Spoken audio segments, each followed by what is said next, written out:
Uh, let's have our Bible reading, please, Greg. So Isaiah 11, verses 1 to 10. A shoot will come up from the stump of Jesse. From his roots a branch will bear fruit. The Spirit of the Lord will rest on him, the Spirit of wisdom and of understanding, the Spirit of counsel and of might, the Spirit of knowledge and fear of the Lord, and he will delight in the fear of the Lord. He will not judge by what he sees with his eyes, nor decide by what he hears with his ears, but with righteousness he will judge the needy. With justice he will give decisions for the poor of the earth. He will strike the earth with the rod of his mouth, with the breath of his lips he will slay the wicked. Righteousness will be his belt, and faithfulness the sash around his waist. The wolf will live with the lamb, the leopard will lie down with the goat, the calf and the lion and the yearling together, and the little child will lead them. The cow will feed with the bear, their young will lie down together, and the lion will eat straw like the ox. The infant will play near the cobra's den, and the young child will put its hand into the viper's nest. They will neither harm nor destroy on all my holy mountain, for the earth will be filled with the knowledge of the Lord as the waters cover the sea. In that day, the root of Jesse will stand as a banner for the peoples. The nations will rally to him, and his resting place will be glorious. Morning. It's that time of year already. No. Good morning, everyone, and welcome again to Margate Christian Church. My name is Kate, and I'm going to be speaking this morning a bit about Christmas and Advent. This is a mix of some previous year's content. Is that echoing from that one? Is that better? Stand over here. And some new material. And it may feel early, but I happen to know it's 34 sleeps, which is why I could easily do the maths -1. Pre-prepared, but no collaboration between us. The shop decorations are up. Deliveries need extra time this year, and the kids are getting excited. And the whole point is to reflect on Advent before things are locked in. I mean, yes, locked in, nothing about lockdown. And it's halfway through. Astrid said in the car this week, "Mum, it's getting very close to Christmas, isn't it?" Yeah, it's coming. And tried to remind her about the important part. Remember, this is about baby Jesus. She assured me it was, in fact, the presents. Yes, but we can give presents to other people as well. And we can get some things for people who don't have very much. Mum, it's the presents. Anyway, she has made a list. It's been odd to look back at the sermons from this time last year and the year before, which essentially began with, "And what a year."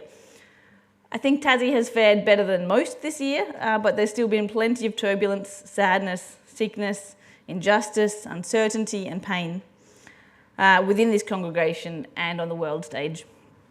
And with December 15th looming, we've got a whole lot more uncertainty about the near future. And it is this very much echoes the scene of somewhere around 2,000 years ago, with its own share of weariness, pain, uncertainty, systemic injustice, needless death and suffering, just without the social media, climate change and COVID-19 on the list of concerns. And so it's into this picture of exhaustion and fear that arrives the baby Jesus, the Messiah who comes to us in the most unlikely and unexpected form. I forgot to do this one. I'm supposed to admire this because... the God who did not forget his people or ignore their cries. God did not deny our pain or magically fix it. Instead, he entered into it wholly, bringing healing and salvation. Like we heard in communion from Greg and from Philippians earlier. And while he grew up to have his time of ministry and then death, his beginnings were more like ours in terms of being a baby, if not the other details. But today we're thinking about the time before his birth, looking forward to the celebration, waiting with longing for his arrival. And this time is called Advent, although it can get mixed up. So what is Advent?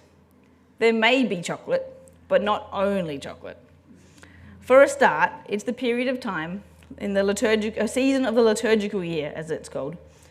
I've been imagining it a bit like a parallel timeline running alongside December until Christmas. Maybe, in fact, like much of spiritual life, it could be seen like this. This time will pass regardless, but I think you have to opt in to Advent. Happily for us, as destructible humans, with short memories, our church life has this rhythm of reminders. We remind ourselves about Jesus' death with communion, and we remind ourselves at Advent to welcome God in. Advent might pass you by if you get caught up in the rest of Christmas festivities. And this is not to say that all the things happening are not lovely or even really important. I heard a story on a podcast about a lady who had always loved Christmas and then became a Christian, and she felt like it was ruined for her. Her need to be countercultural and anti-consumeristic meant she wondered, in fact, what was left. Obviously, that gives you a funny feeling. The answer is not to decline all invitations, to give no presents, to denounce all festivity, but we do need to keep oriented and opt into the fullness of Advent and Christmas. You could perhaps sum up much of Advent, or in fact Jesus' story, with John 1:5, the light that shines in the darkness, and yet the darkness does not overcome it. Even amidst the great deal of darkness in the world, the light of Jesus Christ shines bright. He who experienced all of the darkness, even death itself, and was not overcome, now dwells in us as God's Spirit. The season of Advent in the Christian calendar anticipates the coming of Christ from 3 different perspectives. So we've got reminding us about the physical nativity in Bethlehem, the reception or receiving Christ in the hearts of the believers, and the eschatological or end times, so we're thinking about the second coming of Jesus. As John says, the Word became flesh, so complete with weakness, finiteness, mortality. With this, God is linked to a process of becoming. He is not unchangeable, far off and aloof. Instead, the God of the Bible is able to penetrate human history and bring newness to it. And in a story with so many paradoxes and contrasts, Matthew tells us the long genealogy of Jesus, from which the reader can conclude this history which Jesus is coming into is far from perfect. So who is this God who doesn't fear getting involved in the mixed up history of humans with its density and darkness? He is the God of the nativity and of the cross and of the resurrection. So in a nod to Jesus being incarnate in a physical body with hands, eyes, nose, ears and a mouth, I've moulded the rest of my content into the 5 senses of Christmas. Maybe we can taste and see that the Lord is good. Or maybe I've spent too much time with preschoolers. So what does Advent look like? So at this church, as well as many others around the world, we've joined in the tradition of lighting Advent candles. There's the joy, hope, love, and the Bethlehem candle, each featuring. Each one has a meaning which we reflect on as we go through the month. I'm told we might try something different this year, so watch this space. There are so many traditions and things to choose from. So around the candles, as well as on doors and in shops, we'll be seeing many wreaths. Although these probably entered tradition about the 16th century, they do hold a rich symbolism, which I'm going to share.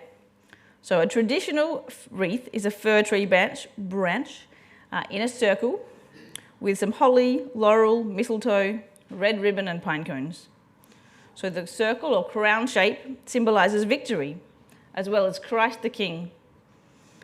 And the holly recalling the crown of thorns placed on his head. The green twigs are a sign of life and hope. The fir tree is a symbol of strength. And the evergreen species that don't lose leaves represent the eternity of God. And I love that here we also have non-deciduous natives like eucalyptus that can remind us of some of the same things. Although, of course, at this time of year, here, everything is green, unlike the northern areas where these traditions come. And the flames remind us of the struggle of light against darkness. So much richness. We've got the strength, the eternity, the king, life, hope, light against dark. Last year I also shared a bit about Christmas trees and the joy of family rituals of decorating them.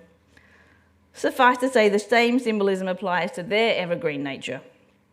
And remembering that these Christmas traditions do come from the Northern Hemisphere, the contrast of evergreens as a sign of life is stark against the bare branches of deciduous trees.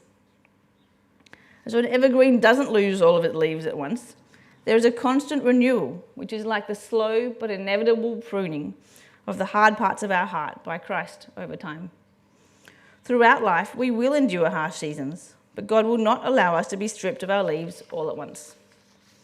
And even if the reality varies from tradition, this is a driftwood tree with oyster shell, abalone shells, leaves. I think it's still sharing in the same rich history, and I love it. That's my uncle's tree. And I've seen other families have a young fruit tree for Christmas, which they decorate and then plant together for Boxing Day. And that again brings stories of the fruit of the Spirit, or even just the fact that trees are all round amazing. So there's lots to enjoy. Now we're going to go. I got them out of order. Here we go. Advent calendars. Perhaps the extent to which many people outside of church think of Advent. There are some embarrassingly over-the-top offerings with staggering prices, but I don't think that they're all bad. They are another way of reminding us, very distractible humans, to focus. One little door each day, a small token, chocolate or otherwise, a reflection, a glimpse of something better coming. Last year we used this one here about sharing kindness, little decorations and kindness suggestions for each day. And while not gospel-based, they're lovely prompts to look outwards with love through December. And we also tried this activity called the Jessie Tree. It's a set of readings for each day in December with corresponding little decorations. Although we tried it, I confess we didn't get all the way through. I think the readings were a bit long for the kids at that stage, but maybe this year. And the Jessie tree comes from that verse that Helen read in Isaiah. A shoot will come up from the stump of Jesse, and from his roots a branch will bear fruit. Britt also recommended this set of cards, which is a card for each day you peg on a string, and each one has a different name of Jesus. They look really great, and no benefits to me, but I might order some. If you get a discount if you get a 6-pack, so let me know if anyone wants some. No kickbacks, I promise. And also this book called Unwrapping the Greatest Gift has a reflection each day, and it looks quite beautiful. So some suggestions there. While not as visible, there's also some daily devotionals you could fill your inbox with. I'm sure there are many, but some that I like to recommend include Common Grace, Tear Fund, and the Advent Conspiracy, which I talked quite a bit about last year, has one as well. The thing I like about the Common Grace and Tear Fund ones content is that they're not all Hallmark shiny.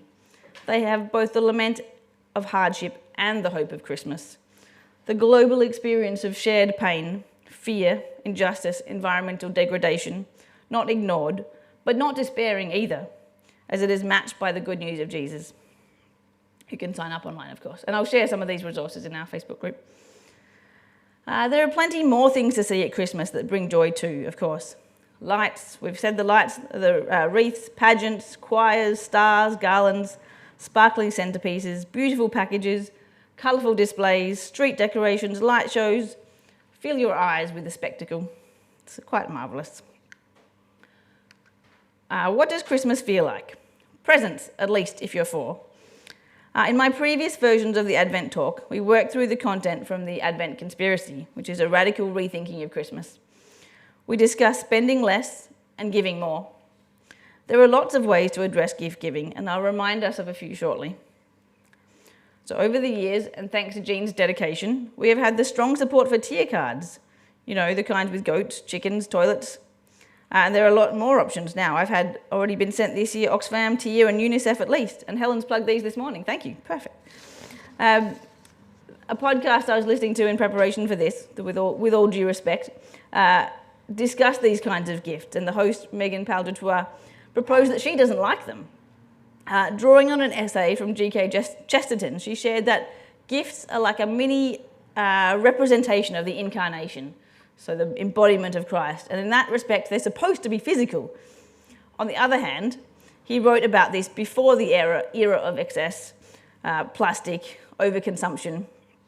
So I'm okay with these vouchers, and these ones, as well as voucher-style gifts for experiences. but I am learning I'm not great at redeeming the ones that are actually for me. And I'm okay with these really useful gifts as well, because I think there is a physical reality of someone who needs it far more than I do. But I think it does need to be done right. It wouldn't go well to give your kids this as their main Christmas present, a farmyard animal for someone else. But I can help them to think about sharing our abundance with others.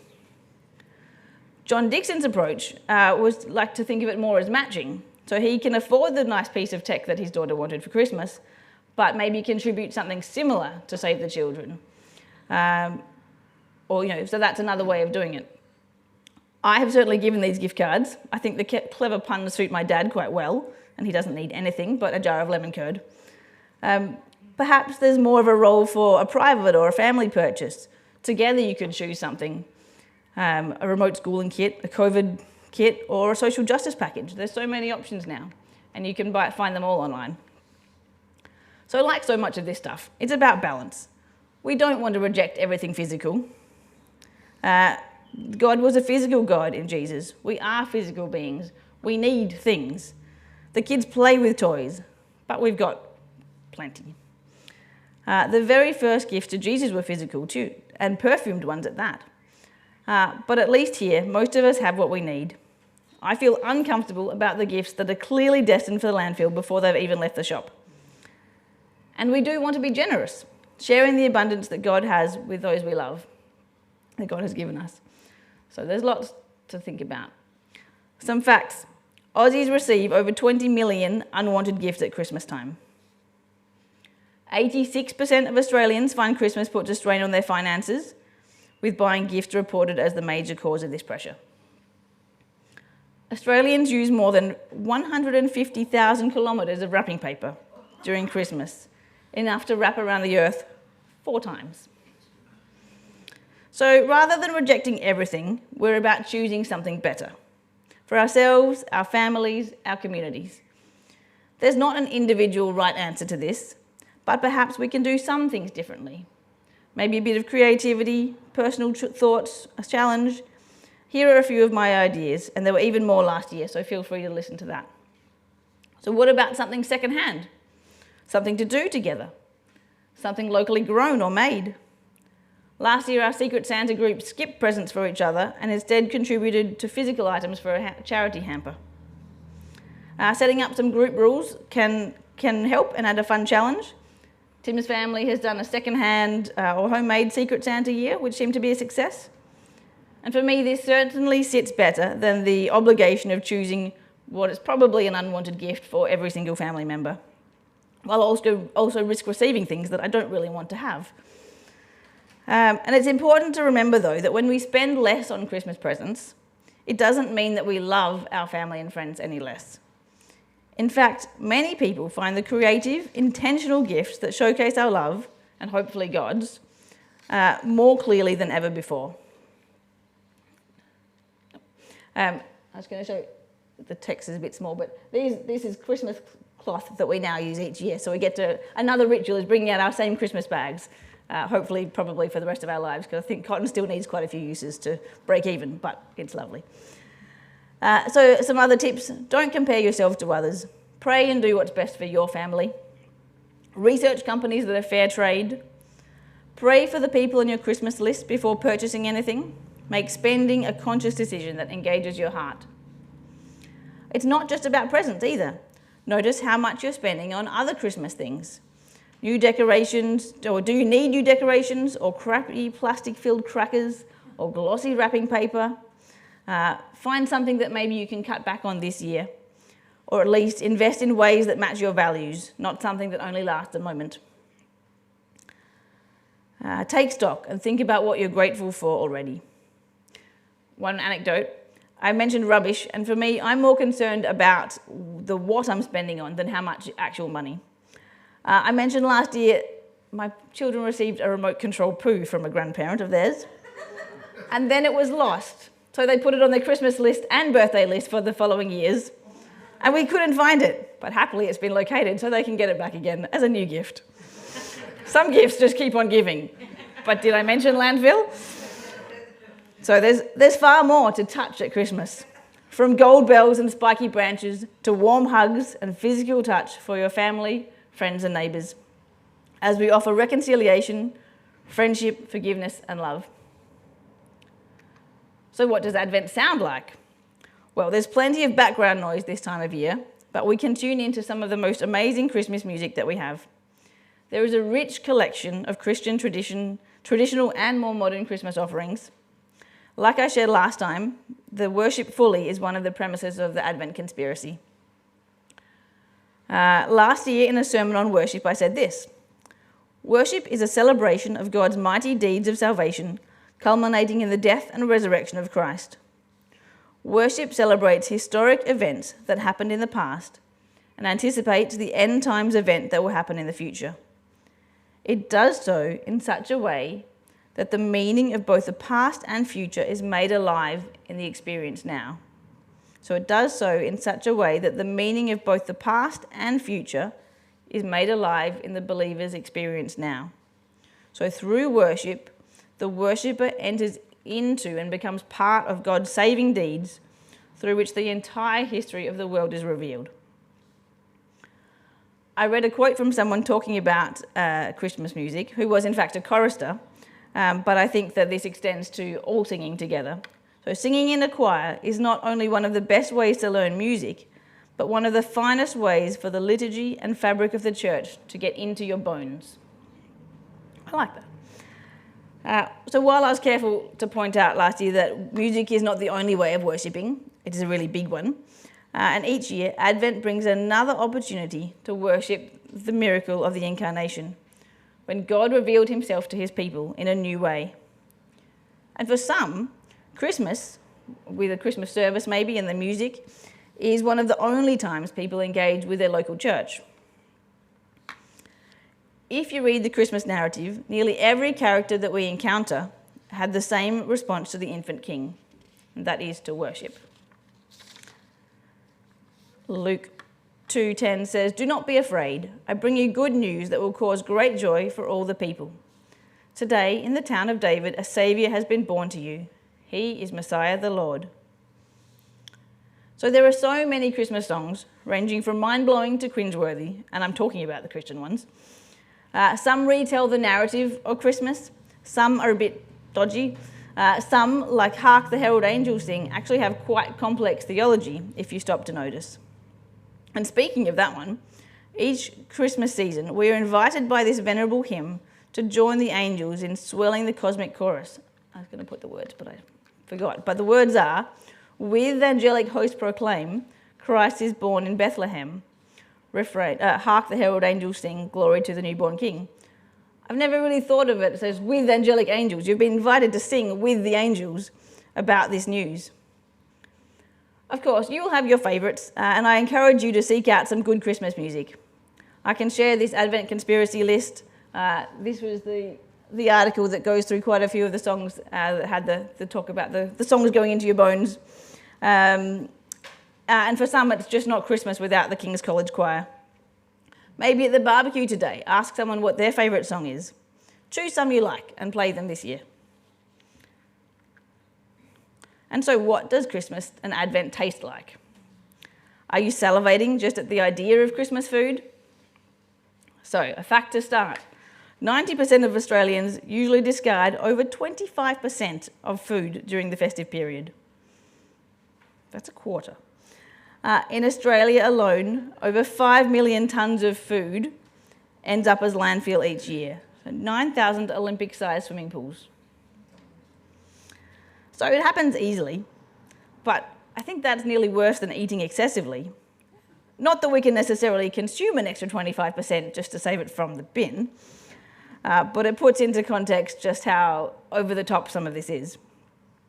There are some, especially Eastern Christian traditions, that include fasting in Advent, although our tradition is generally not that. And while gluttony is to be avoided, in fact, we are abundantly blessed by God, and enjoying good food is something that we can do as Christians. So we do have to make choices about how much food, how much money to spend on food, what kind of food, and who we eat with for a start. But remember, so many of the stories of Jesus are about him eating with people. So it is good to share in joyful celebration with family and friends. But clearly it can go too far.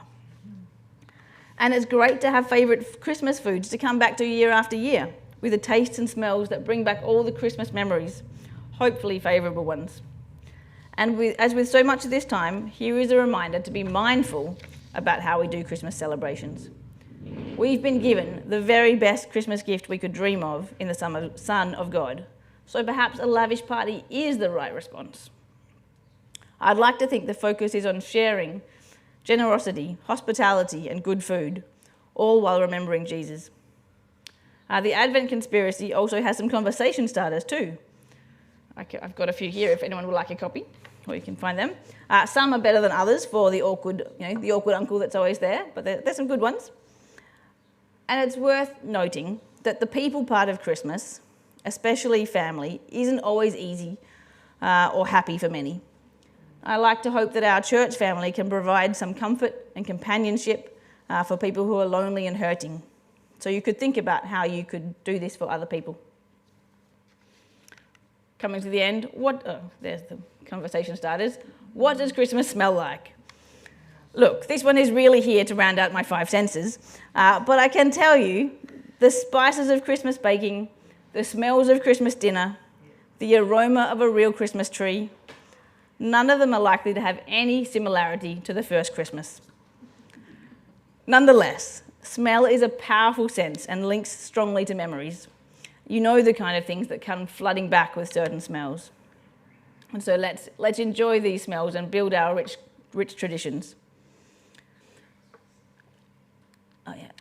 All of these ideas, I hope, are more like a conversation, food for thought even.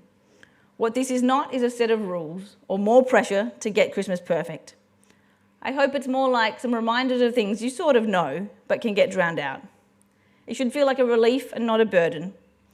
We will not be perfect, but we should not give up trying and perhaps make small changes or even experiment with what works one year and try something different next time. Perhaps we can take some of the stress and excess out of Christmas and by doing so have more time, money and space to share the love of God with those sharing the planet with us. So let's enjoy the richness of the season and use our very much physical and human senses. But we can do much better than enjoy. We can be responsible in our use of resources. We can be kind and loving, and we can worship.